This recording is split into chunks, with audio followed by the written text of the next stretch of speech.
So then what do? We're like, oh, I don't dance. I don't want to move. I don't dare show my shoulders because it might turn somebody on. But your smile, it's your energy, it's your eyes. You can't, like, what are you going to do? Walk around your entire life dimming yourself. But literally that is what so many of us do. And that is what I did for so long. And I hated when I would get unwanted attention. And by resisting that unwanted attention, I would get more of it, no matter how much I covered up, no matter how little makeup I wore. And that was just perpetuating what I now know as the feminine wound. Many people want to navigate life with peace and joy, but struggle to connect to their intuition. They find themselves overwhelmed, burned out, and frustrated. My name is Francesca Phillips, and I'm obsessed with spirituality and psychology and how the two can intersect to help you live a successful and intuitive life. I believe each of us can accomplish amazing things through balance and healthy habits instead of burnout. Consider this your go-to resource for where spiritual wellness and mindful productivity meets practical wisdom. If you're craving positivity and want to know how to find the answers within instead of searching endlessly without, then you're in the right place. Get ready to feel supported and inspired. This is the Good Space Podcast. You're listening to the Good Space Podcast, episode number 42, Powerful Ways to Heal and Embrace Your Sexual Energy with Luci Lampe. Before we dive in, I want to give my warm appreciation to our reviewer of the week, Jamie, and they say, I am new to the Good Space podcast in the last month, but I keep coming back over and over again because of the profound truth I find in each episode. I find that this podcast puts words to how I'm feeling, my struggles with my spiritual self, as well as the anxieties, fears, and self-criticism that shows up in my life daily. Francesca's in-tune wisdom and vulnerability into her self's journey is not only inspiring, but allows for a non-judgmental self-reflection. Thank you. I'm gaining so much for tuning into your podcast. Your work is so valuable to your listeners. Jamie, thank you for that wonderful, wonderful review. It brings so much joy to know that you also feel on the same path of spiritual self-discovery and wanting to overcome anxiety and fear and all of those things. I really feel like we're kindred spirits, and I'm so glad that you listen and feel this pull to come back again and again. That means that your spirit is getting what it needs, and I hope to continue serving you with things that are going to help you on that journey. So thank you, thank you, thank you for being the best part of the Good Space community. If you want to be highlighted in an upcoming episode and help further the mission of the Good Space, make sure to subscribe and give us a review on Apple Podcasts so I can then highlight your review in an upcoming episode. It only takes a minute. You can pause the episode and come right back. Make sure to screenshot this episode on your phone and tag us on your Instagram story at @FindYourGoodSpace, #TheGoodSpace, to let me know that you're joining in today, as you know that I love to share those screenshots on our stories too. Okay, welcome to the Good Space Podcast. And today I am interviewing a very special guest, Luci Lampe. She's a mom of 4, a sexual empowerment and mindset coach, an award-winning singer and songwriter, a commercial actress, a lifestyle and fitness model, a 3 times author, like she wrote 3 books, and an entrepreneur. She's also been featured on the Huffington Post, Forbes, Entrepreneur.com, CBS, and Fox as a writer. And after a 6+ year hiatus from the music industry, birthing 2 more little humans, overcoming an autoimmune disorder, and surviving hell as a family through her husband's 2-year disability and depression, she returned with a bold, unapologetic message of freedom and courage. Basically, she's amazing. I mean, I have always wanted to be successful in my creative endeavors and business and wondered, is it even possible to have a family? And Luci is 100% an example of that, in addition to just sexual empowerment, which is something I feel like many of my listeners would love to hear more about. So I'm really excited to welcome you, Luci. Thank you for being on the show today. Thank you so much for having me. And it's always funny when I see my bio or I hear somebody read that, I'm like, wow, I've done a lot of crazy things. Yes, thank you. And then that's amazing, is like you have done so many amazing things. And that means you didn't box yourself in. You didn't tell yourself you couldn't have it all. And also you're not done. So amen. That's amazing. I feel like I'm just beginning in like, just beginning. That's the energy that I feel on a daily basis. It's like, what can we create? What's in store for today? Oh, I love it. And I feel like when we were introduced from a mutual friend, Kim, that we were kindred spirits because not only did we have the music connection, I worked in the music industry before, and then seeing your writing, for example, on Forbes, you had an article, 3 reasons morning routines are essential for mom entrepreneurs. And I'm just like, yes, like morning routines is the number one thing that I just preach all day long about. And so I knew that we needed to chat. So excited. Why don't you give like your own words on what it is that you're focusing on now? Like, what does life look like for you? What does your coaching look like? Yeah, tell us. Okay, yes. So right now, for the past, about a year now, my work has been more focused on sexual empowerment for women. Um, and this came, I did not expect that at all. I'm one to kind of roll with the things that flow in and notice and see like, okay, what am I going to respond to this? But as I think a result of my own um, healing process and awakening and just showing up more freely and expressing myself more freely, women began to ask. And it became this theme of like, well, how can I feel like that? How can I free myself like that? And them having watched the journey. And so then I launched a starter program and then another one and another one, and decided to create a whole brand around it called PSSY PWRD. And that was last summer during quarantine. So full blown, I'm like, okay, this is the time to do it. I'm also still releasing music. I'm writing new music, but having released 2 albums last year, I figured right now it's not a focus to like, I need a new album. I'm having fun with it. I'm having fun with it. So much. And no Yeah. performances. It has been a bummer, but that frees me up to not do rehearsals and not be, connecting with venues and things like that. So all of my energy is going into creating these courses for sexual empowerment. I have a course on inner child healing, and I'm working on a shadow work course as well. Those last 2 are for men and women, but yeah, PSSY PWRD obviously is all for the queens. Love it. What is the number one reason, or maybe a few reasons, that people are so uncomfortable or scared of their sexuality, and B, that makes them come to you and be like, okay, I actually want help and need help? Because I feel like it's like a twofold process, right? Because feeling that shame or that embarrassment or not even wanting to like connect with that part of you, but then to actually get help for it, I feel like is another mental, obstacle to move through. Yeah.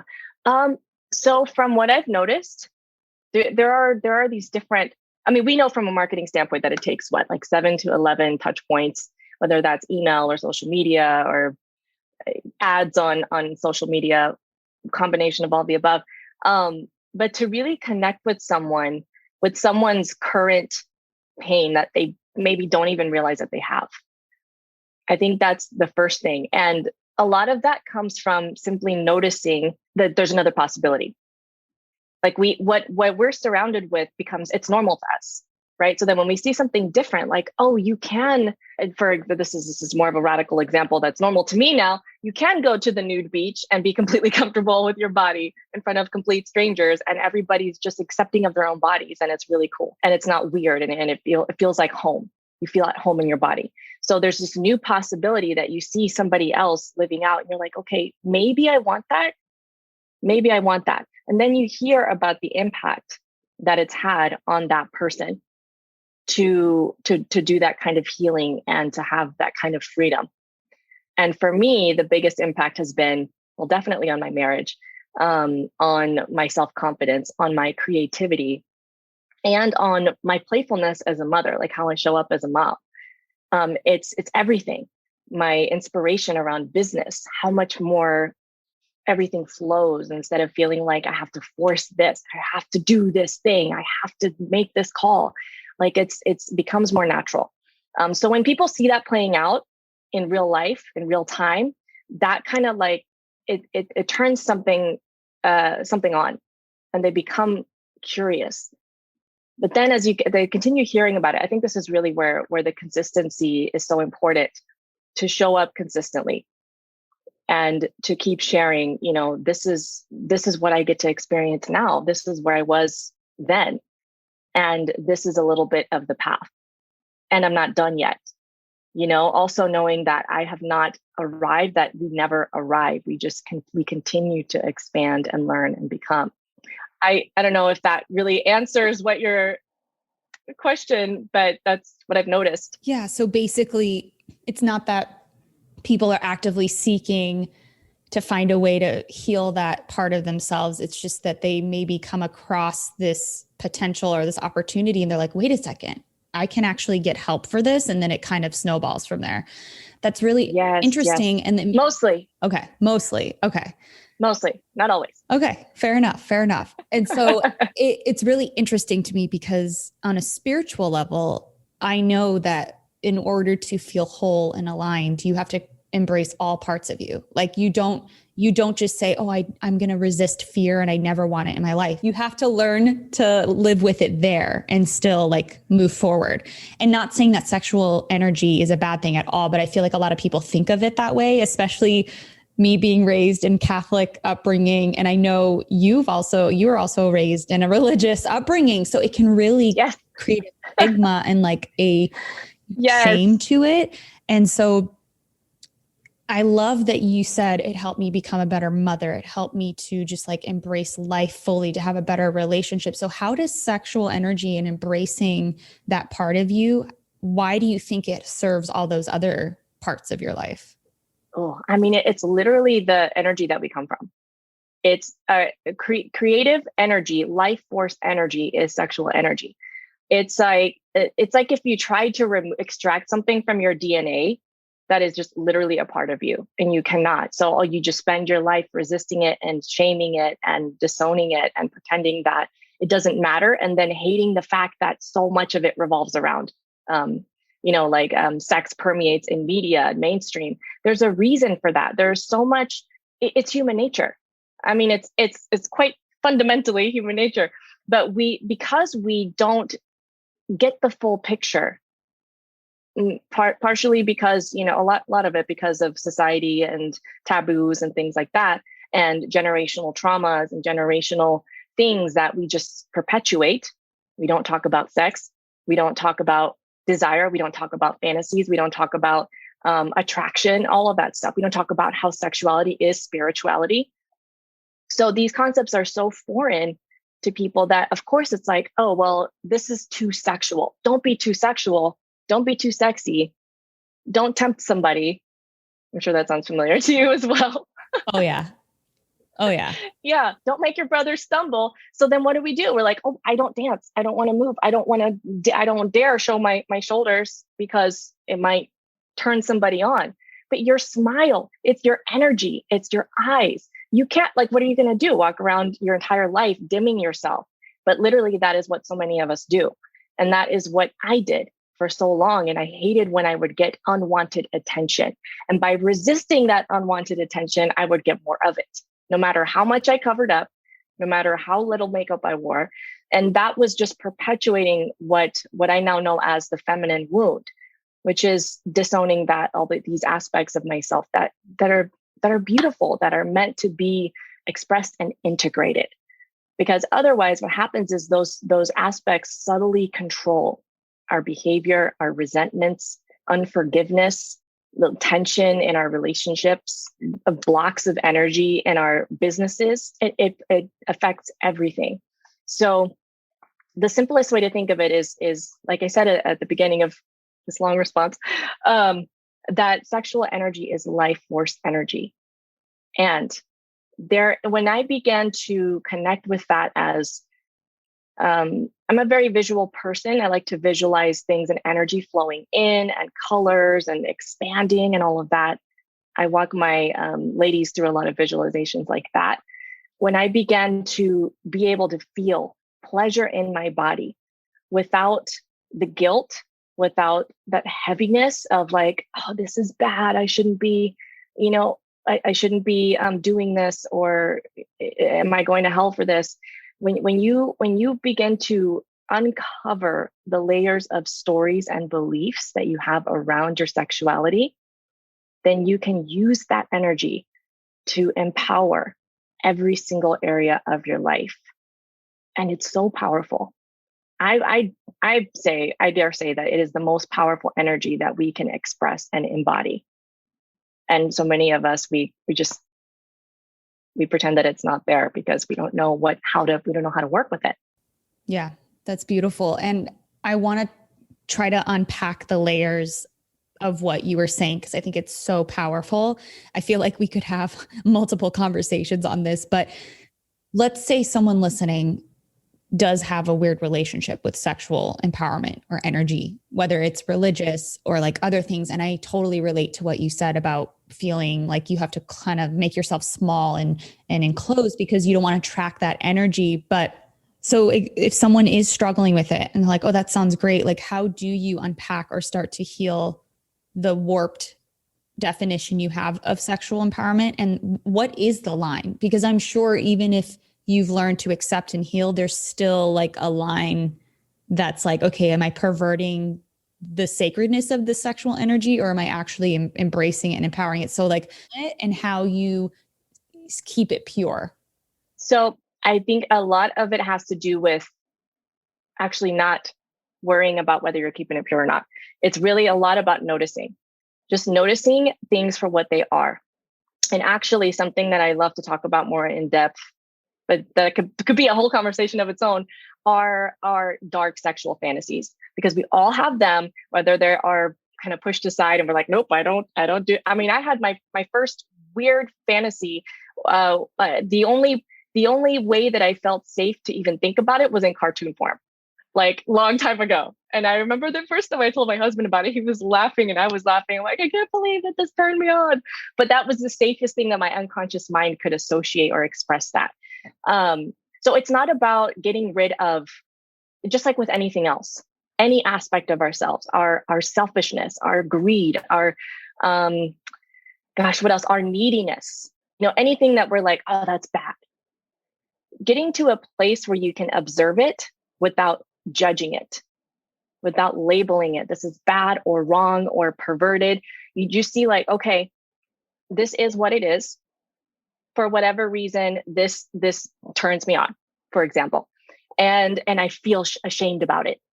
So the first thing to do is to notice and not attach emotionally to that. But that's easier said than done, of course, because a lot of times we've been attaching to that for years or a lifetime. So this is why I recommend to observe all things. Don't fixate on that one thing. Is this pure or impure? But begin to observe more of the parts of yourself that you perceive are unacceptable. And there is something called that Kim, I know she loves this practice, parts integration. Are you familiar with that as well? Yeah, I think she did one on me. Is that where you do the visualization? You go up and out of the picture and then you go, or am I thinking of something else? Oh, no, that's something else. That's something else. I love that one too. I love that one too. But essentially it's this, it's having a conversation with that aspect of yourself. I'm really, really simplifying it right now, but it's asking that part of yourself, like, hey, this part that wants, how free can we be in this conversation, by the way? I mean, can we be uncensored? Moderately, just because I don't. Or moderately. Yeah, sure. Moderately. Okay. We don't know who's watching.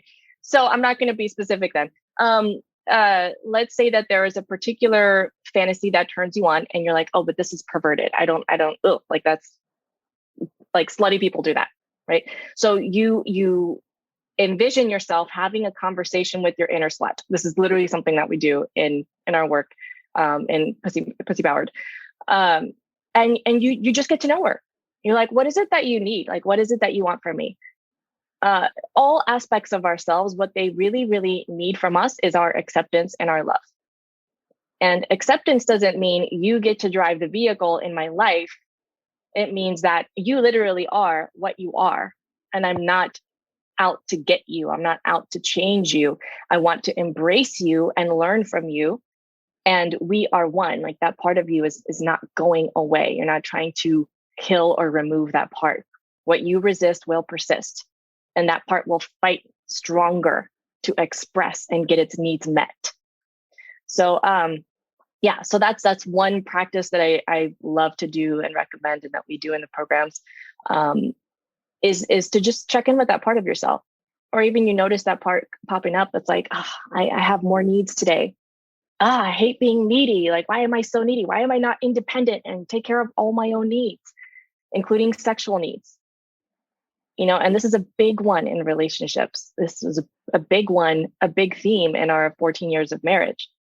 And so that neediness, being needed, hating being needed, that was my thing. I hate being needed. And so I've worked on that for the past year. That's been a really big thing for me, is working with releasing that resistance. And there are just visualizations are so powerful for this too. You can envision yourself literally releasing that resistance and envisioning what that resistance looks like, what color it is. There's a lot of NLP that goes into this too, which I really love the tools in that for this work. Yeah, that's great. And if you're listening, NLP is neuro-linguistic programming. It's actually really cool. I don't know if it's emerging, but I feel like it's becoming more mainstream and more known. So I don't know how long the practice has been around, but it's quite a while. Yeah, it's pretty incredible. Going back to relationships, because obviously if you become more, like if you embrace your own sexual energy, that's a wonderful and beautiful thing. But when you bring someone else into the picture, you have to feel safe with that person, right? Because it's a form of vulnerability. So how do you, I guess I just want to know, like what other things can you do to like heal that relationship with sexual energy? And then how can you now heal that in a relationship? Oh, so in a relationship, all of the things will come to the surface. And that is, I would say that it makes it easy to deal with those things, but it makes it simpler, because when you're triggered, like the neediness, for example, I'll use a real example. All of our triggers, they come from our trauma. Trauma meaning it doesn't have to be some big crazy event that happened or a near death experience or anything like that. It's when it's anything that's beyond our capacity to process. Like our nervous system wasn't prepared we don't know how to process it. So the mind represses it. We don't even know that it's stuffed away, but it's impacting how we interact with other people. And one of the best ways to become more aware of what is not yet healed is through our triggers. So if, for example, Ryan, my husband, would say, I want more sex, and you don't want me enough. And this was a big battle for the first decade of our marriage. I want you to want me. I'm like, well, I want to want you too, but I want you as much as I want you. Like, so there's that resistance there, first of all. And that reveals that, I didn't accept that of myself. I didn't accept myself where I was at in my level of desire. And he didn't accept where I was at. And he didn't accept himself for being quote unquote needy. So these things come up all the time in relationships. But the value in that is that, well, if you don't get caught in the vicious cycle, which often we do, and it's, again, accepting that what has happened, but you get to choose how you want to respond the next time in the now. And so we can choose to become an observer and notice, like, okay, I'm doing it again. Not like, I'm doing it again. But like, I'm doing this thing again, where you tell me that you want this and I immediately get defensive. So what is it that what is it in me that has not been healed yet? Or what is it that this reflects in our relationship? Maybe I don't feel you're not holding that masculine space for me. You're being intrusive. You're being demanding. I don't feel like you really see me and care about me. You just want to get from me, and with 4 kids, I forget it. Like, I'm like, and there's enough people. Can't even imagine. Can't even imagine. Yeah. So, it's just, life will constantly present you with opportunities to deal with to embrace more of your shadow. And as you do that, as you accept more of these aspects of yourself, then you can notice the patterns and be more conscious in what you choose without having to get rid of that part of yourself. I think this is a paradox that a lot of people, that's confusing. that seems like, but isn't it either this or this? Actually, no, until you can integrate and work with these aspects of yourself more whole together, not holy, like with the A's. Yes, I love it. So what I see coming into my mind right now is the first step, at least from what I hear in our conversation, is awareness, acknowledging awareness, not having resistance or hatred or bad feelings towards something, just acknowledging it's there. And then the next step would be, okay, now that I'm aware, what choice do I want to make? And then from there, I'm assuming if your choice is to maybe have sex with your husband or wife an extra time in the week, or maybe to wear something that makes you feel good that you normally would feel judgy towards yourself about. I'm assuming it's always going to feel uncomfortable though, right? Like even if you're ready to, like it'll still be uncomfortable, but that doesn't mean it's wrong. So you will get out of your comfort zone. Yes. Right. And then from there, because I can imagine people thinking, okay, that sounds good, but I don't want to just jump into like some over the top, like intense, like sexual thing. Like, I just want to go baby step. And I just want to make sure that it's clear, like you can baby step and do what you like. Yeah. Yes. Like, how do you know? Okay. Yeah. Oh, that's like, the question though, isn't it? Yeah. How do and you especially know? For my religious people out there. Yeah. What did it look like for you? I guess that's a better question to ask, is like when you were the religious Luci who felt shame and like had the family guilt and the religious guilt, like how did you even start?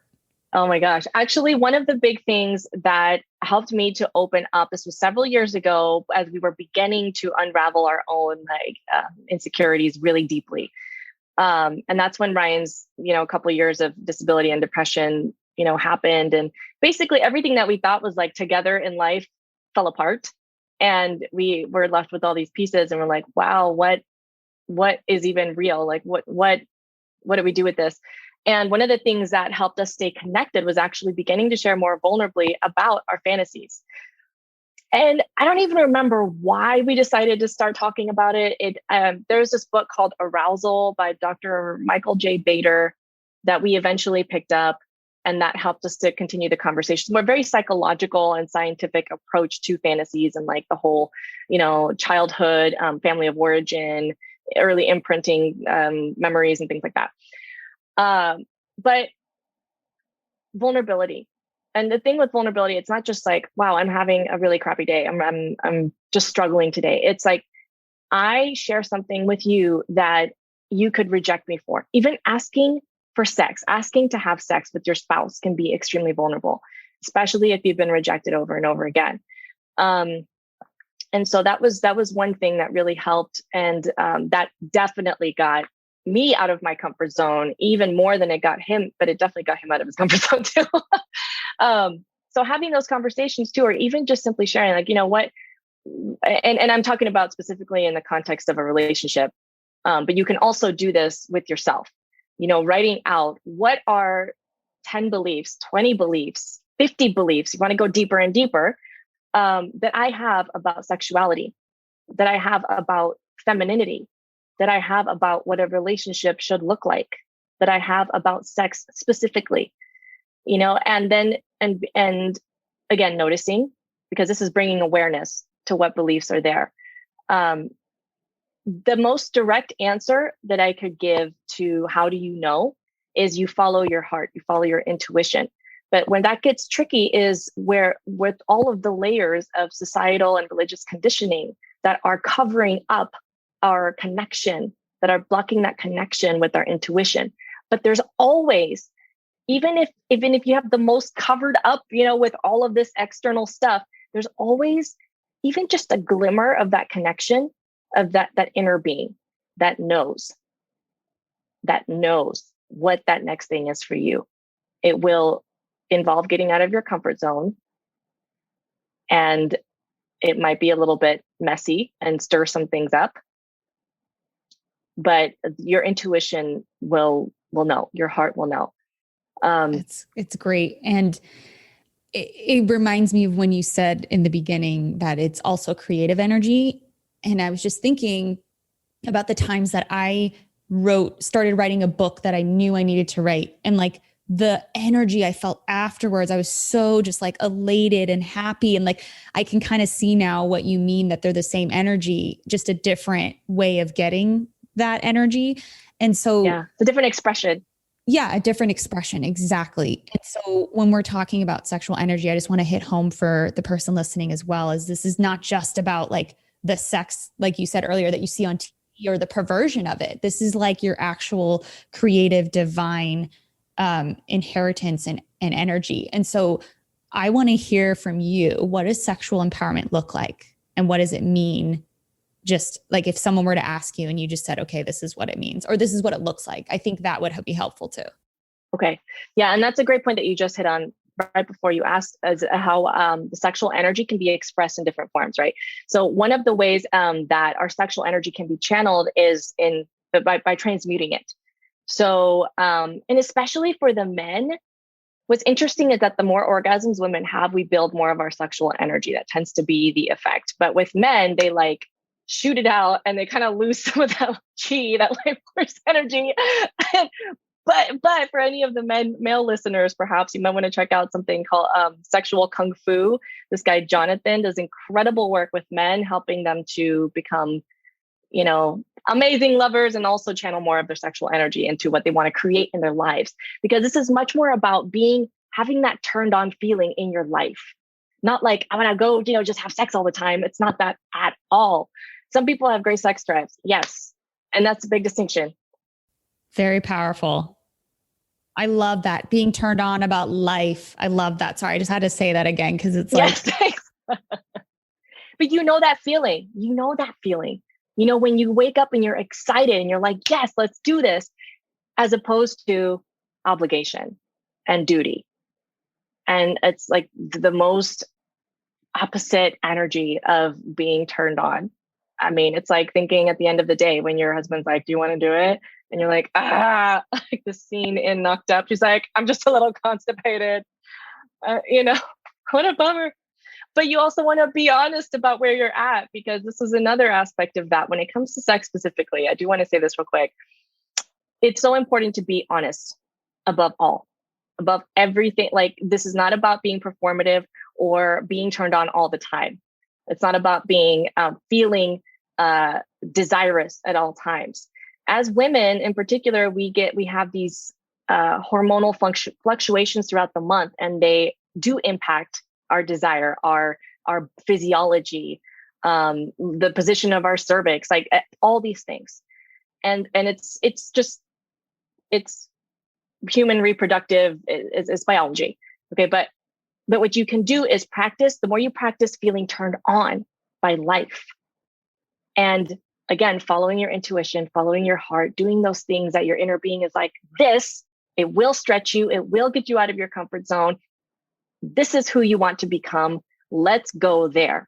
And the more that you do that consistently, you are in integrity with yourself.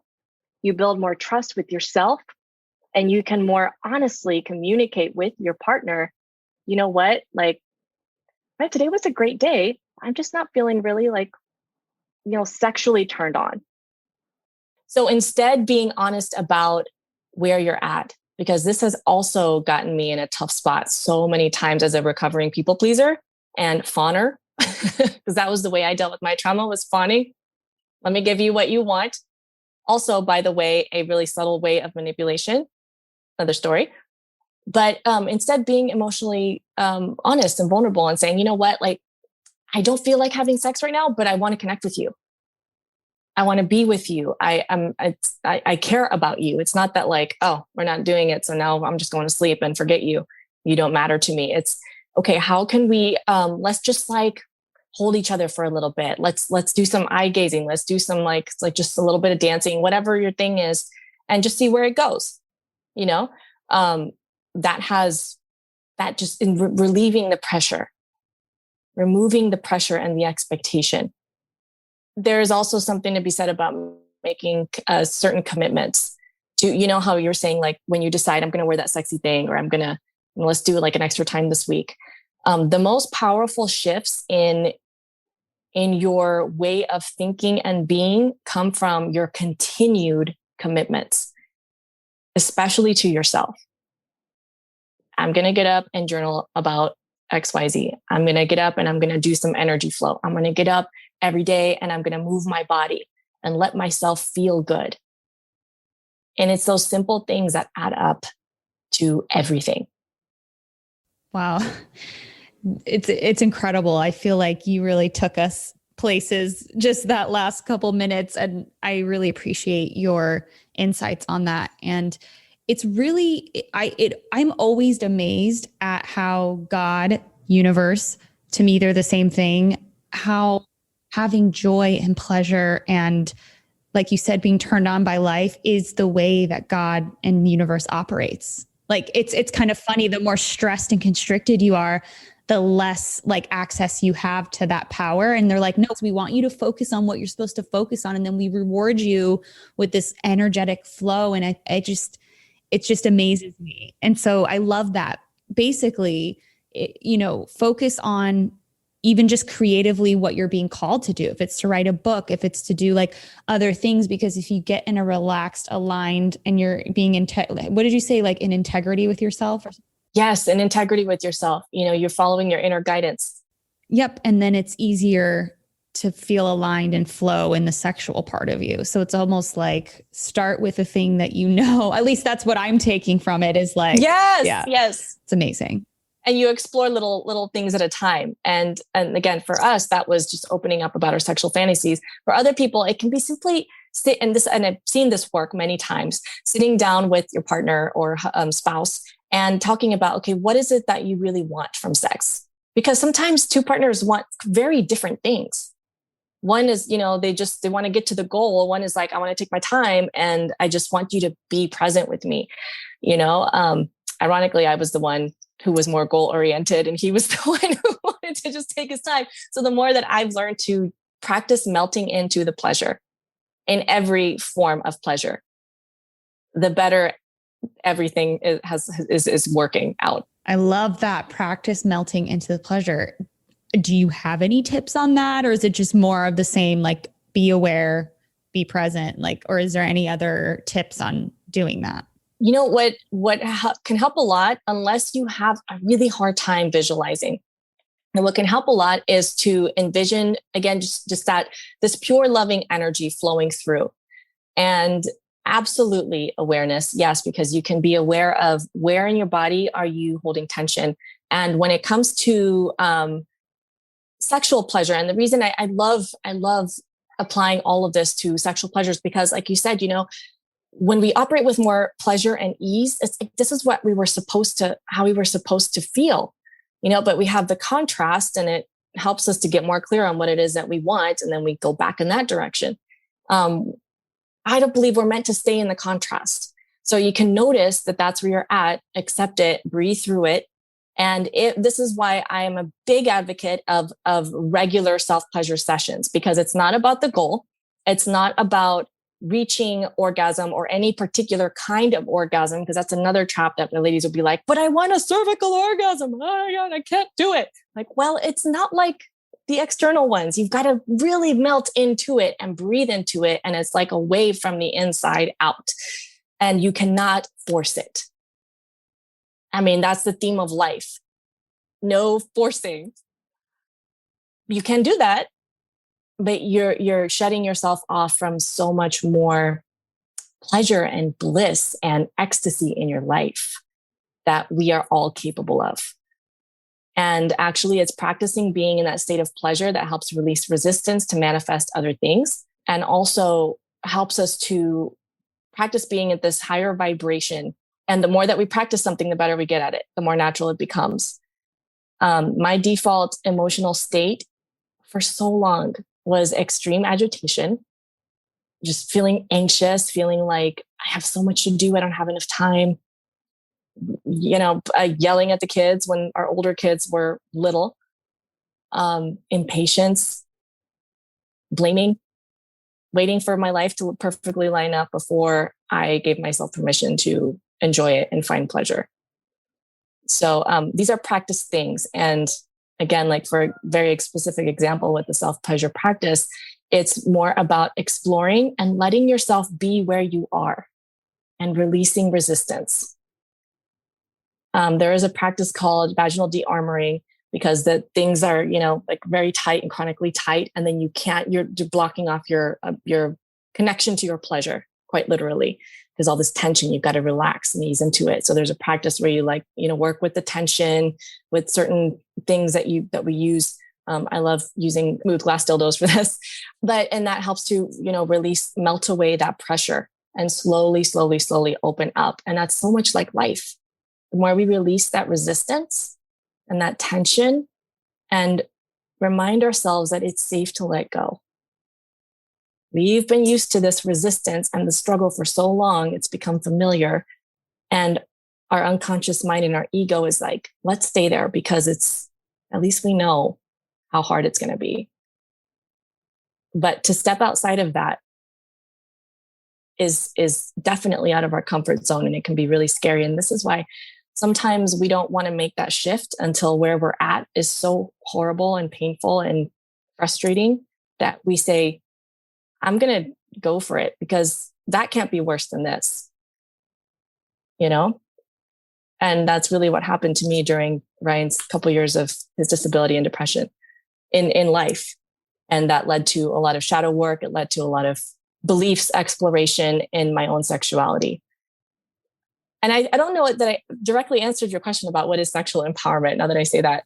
That's okay, because what you just said was just so incredible. And I think the idea of it's safe enough to let go, like you can let go, and that you don't have to wait for tragedy to happen because basically a lot of us wait for these tragic things to happen to basically like snap out of it and wake up. Yeah. Like wake us up. Yeah. Yeah. Yeah. And I've had that happen many times. And so, yeah, hopefully, whoever's listening, if you're listening, you don't have to wait for crazy things to happen, but sometimes that's what we need, right? Like sometimes that's just what we need. Yeah. The sharp contrast of that. Yeah. But yeah. Okay. Now that you've said all those wonderful things, what is sexual empowerment to you?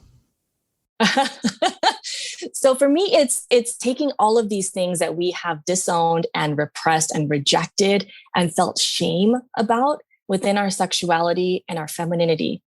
Because, we're talking more specifically women here, or those who identify as women, and taking ownership of that and saying, you know what, like, this is who I really am, not being afraid to take up space, not being afraid of being too much, knowing that I am enough and I am whole, and operating from that energy.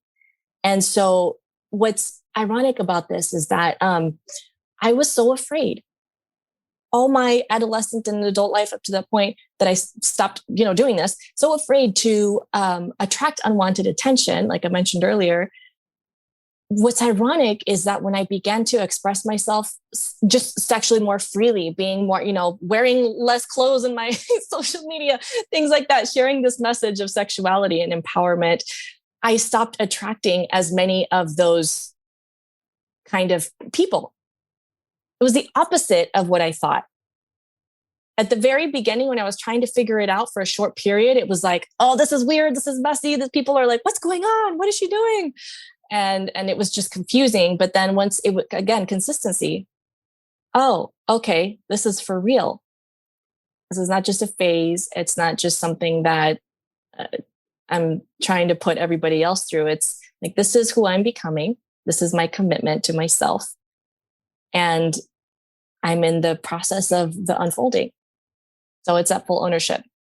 I'm going to take a guess at why, when you actually embraced your sexual power and just who you were, that those kinds of people didn't come around. Because I feel like when you are that bright and that like powerful and magnetic, those kinds of people can't handle that. They can't. They literally don't know what to do with it. Okay, they don't even know how to respond. Exactly.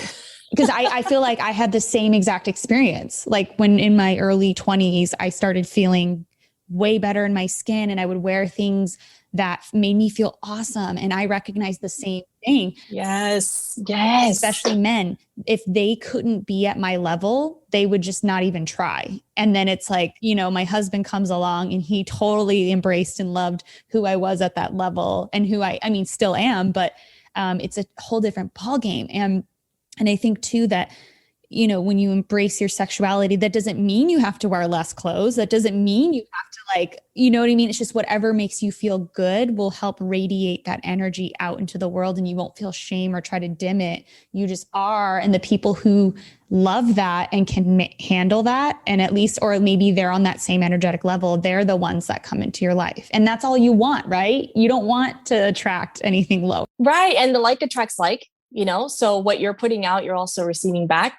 And in fact, anytime that I have gotten some random out of nowhere, weird DM or message or something, I'm like, oh, okay, what's in my vibrational field right now that I like this? What do I need to learn from this right now? And the thing also about those contrast moments is to not fall into the trap of I'm doing something wrong or I'm messing up. And that's something I see so much with the whole law of attraction and spirituality communities. And I mean, it's just an ugly cycle to get in. So again, noticing, and also noticing how is it that I'm feeling about this, honestly, and sitting with those feelings. I think that's one of the most uncomfortable things, is sitting with the discomfort to really fully feel through it instead of rushing through, but also not letting yourself get stuck there and ruminate. Yeah, it's so powerful. And I'm glad you brought that up about the spiritual community, because you're right. Things don't happen for you to feel bad or to get down on yourself or feel like you did something wrong. It's there to educate you. Every moment is a learning experience. And that's really how God, universe intended it. Like, you're here to learn about your preferences, to learn how to heal shadow parts of yourself, to overcome certain blocks. So there is no shame in where you're at right now and in what you're learning. So I'm really glad that you pointed that out. That's that was a big one for me. And still catching myself in it. What's interesting is that for a couple solid years, I kept finding myself beating myself up for doing the same thing. You know that feeling? I'm doing it again. I just judge myself. Oh no, I'm judging myself for judging myself. And it's like, hold on. Well, I'm so grateful, Luci, that you took the time to chat with me and for my audience to hear what you shared. It's so powerful. And is there any last thought that if they could take away one thing, you would want them to know? Oh, yes. Yes. Okay. So this is something that I often take for granted, that I severely underestimate many days. But you can choose, you decide what kind of day you want to have, what it is that you want to create, regardless of the circumstances, the external situations, whatever energy comes at you. When you decide what energy you will receive, you will into your energetic field, if you will, and consciously creating everything in your life. That will transform your life. And so whatever it is that you want to create right now in your body, in your pleasure, in your relationships, in your business, it's not going to happen on its own by accident. So be more clear, a little bit more clear, a little bit at a time about what it is that you want, often because of the contrast, and then keep moving in that direction instead of fixating on what you don't want. All right. Luci, where can people find you if they want to learn more about your programs or just connect with you or ask a question? Oh, sure. So PSSYPWRD.me is a great site to check out for the YouTube links and a couple of the programs. And that's PSSY PWRD. So without the vowels. I strategically did that for marketing purposes when I launched the brand. It's very smart. Like, this can't be advertised anywhere. So yeah. Or you can also go to lucilampe.com. But really, the freshest place to keep all of the updated links is either on my Instagram at Luci Lampe or on my TikTok at Luci Lampe Official. I'm going to have to follow you on TikTok. That's awesome. And yes. Woo! And we'll make sure everything you mentioned will be linked in the show notes. So it'll be super easy for them to click through and find you. So perfect. Thank you so much. Thank you so much. Thank you so much, Francesca. Now it's time for an affirmation. I embrace the sexual energy within and allow it to expand and heal all areas of my life.